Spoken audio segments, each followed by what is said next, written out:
in the previous lecture we have covered the two very important topics that are time response of state space system, जहां पे आप non homogeneous solution के बारे में बात की थी, and the second thing if you have given state space system then उससे ट्रांसफर फंक्शन कैसे कैलकुलेट करेंगे, right. Now in this topic हम लोग बात करने वाले हैं another main important topic of this unit, that is called controllability, how to test controllability of a given system. और इस पे बेस्ड हम क्वेश्चन देखेंगे किस तरह से हम कंट्रोलेबिलिटी को टेस्ट करते हैं। तो चलिए स्टार्ट करते हैं कंट्रोलेबिलिटी। सो कंट्रोलेबिलिटी को टेस्ट करने के लिए यहां पे एक टेस्ट परफॉर्म होता है, दैट इज कॉल्ड काल्मन्स टेस्ट। क्या है बेसिकली, अगर हम अपने सिस्टम की बात करें जो अब तक हम इक्वेशन से रिप्रेजेंट कर रहे हैं, like x dot is equal to a of x plus b of u and y is equal to cx plus d of u, like this. तो ये सिस्टम जो कि इन इक्वेशन से डिस्क्राइब किया जाता है, that is completely controllable if and only if the rank of the controllability matrix is equal to the size of the matrix A, right. So Kalman's test कहता है कि controllability, अगर आप किसी सिस्टम को चेक करना है कि सिस्टम किसी भी इनपुट वैल्यू से कंट्रोल हो सकता है, किसी वेरिएबल से सिस्टम अंडर कंट्रोल है या नहीं है, तो उसको कैसे चेक कर सकते हैं? उसको चेक कर सकते हैं when the controllability matrix, the rank of the controllability matrix is equal to the size of the matrix A. Now what is this controllability matrix? तो controllability matrix size आप कैसे calculate करेंगे? This is the way of controllability matrix calculation. This is denoted by QC is equal to first column है B, second column है AB, third column है A square B, then A cube B as so on up to A to the power n minus 1 B. Basically ये calculation किस पे depend करेगी? ये calculation या ये नंबर ऑफ कॉलम्स किस पे डिपेंड करने वाले हैं?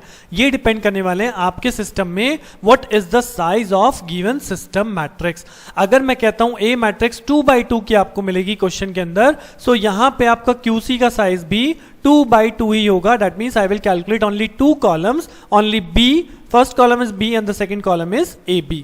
अगर आपकी मैट्रिक्स 3x3 की है ए मैट्रिक्स, तब उस केस में मैं B कैलकुलेट करूंगा, AB कैलकुलेट करूंगा, then A square B calculate करेंगे। और इस मैट्रिक्स को कैलकुलेट करने के बाद हम लोग देखेंगे अगर इस मैट्रिक्स की रैंक हमारे A के साइज के इक्वल आती है, then the system is controllable, otherwise system is uncontrollable, right. तो चलिए एक क्वेश्चन से इसे स्टार्ट करते हैं। तो this is my given question, जहां पे एक पूरा स्टेट स्पेस आपके सामने क्वेश्चन में ही दिया गया है कि consider the following system describe by these equation.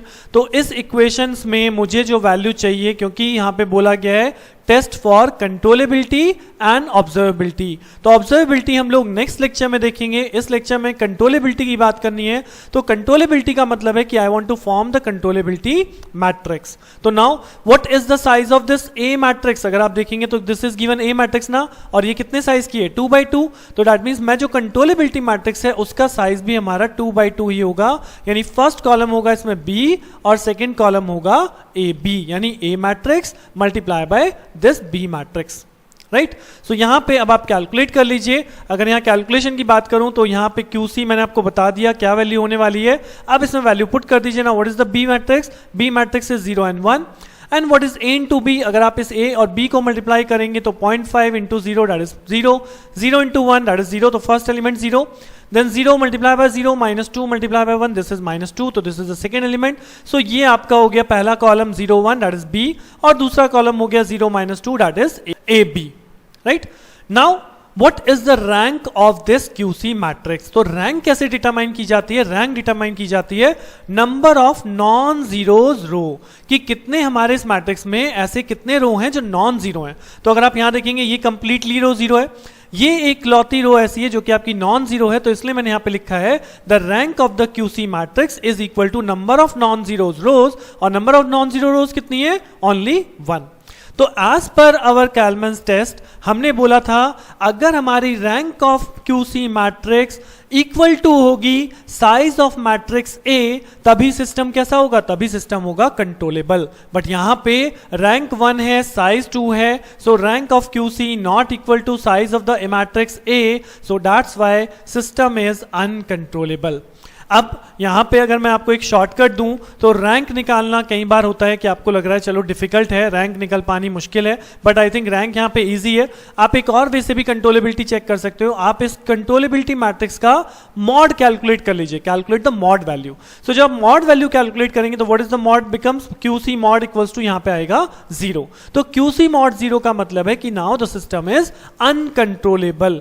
अगर ये 0 नहीं आता, अगर ये QC का मॉड 0 नहीं आता, दैट मीन्स कुछ ना कुछ वैल्यू अगर मुझे मिलती, चाहे वो नेगेटिव मिले चाहे पॉजिटिव मिले, दैट डजंट मैटर, बट अगर 0 के अलावा कुछ भी वैल्यू मिल जाती तो मैं सिस्टम में लिखता कंट्रोलेबल मैट्रिक्स, और उस केस में आपको यहाँ पे नॉन जीरो रो, मतलब ये जो कंप्लीट 0 मिल रहा है यहाँ पे, ये आपको नहीं मिलता, राइट। तो this is the simplest way how you will calculate the controllability of a given system.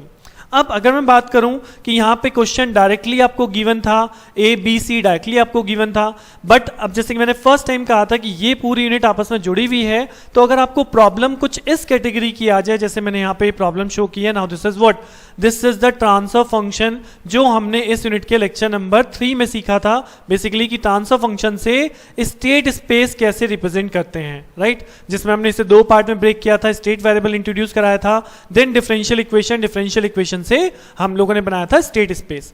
तो स्टेट स्पेस क्यों सीखा था उस टाइम मैंने, क्योंकि अगर मैं इसी क्वेश्चन को देने के बाद आपसे बोलता हूं this is the system characterized by this transfer function and test the controllability of the system, तो कंट्रोलेबिलिटी को टेस्ट करने के लिए मुझे बनानी पड़ेगी QC, जिसके लिए मुझे चाहिए A, देन चाहिए, जिसके लिए मुझे चाहिए B, देन चाहिए मुझे AB, देन चाहिए मुझे A²B, depends on the value of A matrix. तो दैट्स वाई इसका हम स्टेट स्पेस रिप्रेजेंटेशन करते हैं और इससे हम कैलकुलेट करते हैं A मैट्रिक्स, जो कि हमने पहले ही सीखा है।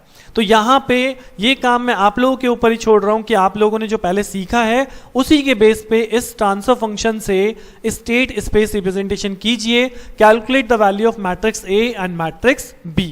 Once you calculate the state space representation, it is look like this। यहाँ पे मैंने सॉल्यूशन दे रहा हूँ डायरेक्टली, बाकी काम आप लोग खुद करें, क्योंकि मुझे क्वेश्चन में अगर कंट्रोलेबिलिटी चेक करना है, so I require this matrix A, this matrix B। Now controllability matrix का साइज क्या होगा, जी हाँ, यहाँ पे A का साइज क्या है, A का साइज है 3/3, दैट मीन्स कंट्रोलेबिलिटी मैट्रिक्स कहाँ पहुंचेगी, पहला कॉलम आएगा B, देन आएगा AB, देन आएगा A²B। सो कंट्रोलेबिलिटी मैट्रिक्स का साइज बनेगा B, AB एंड A²B। अब आपके पास A मैट्रिक्स भी है, आपके पास B मैट्रिक्स भी है, सो यहाँ पे फर्स्ट कॉलम क्या हो जाएगा B, तो दैट मीन्स फर्स्ट कॉलम तो हो गया 0 0 2। उसके बाद मुझे चाहिए A इंटू B, तो यहाँ पे आप A इंटू B कर लीजिए, तो A इंटू B करेंगे तो 0 into 0, 1 into 0, 0 into 2, that is 0, 0 into 0, 0 into 0, 1 into 2, that is 2, and -6 into 0, -11 into 0, -6 into 2, that is become -12। तो this is the second column A into B।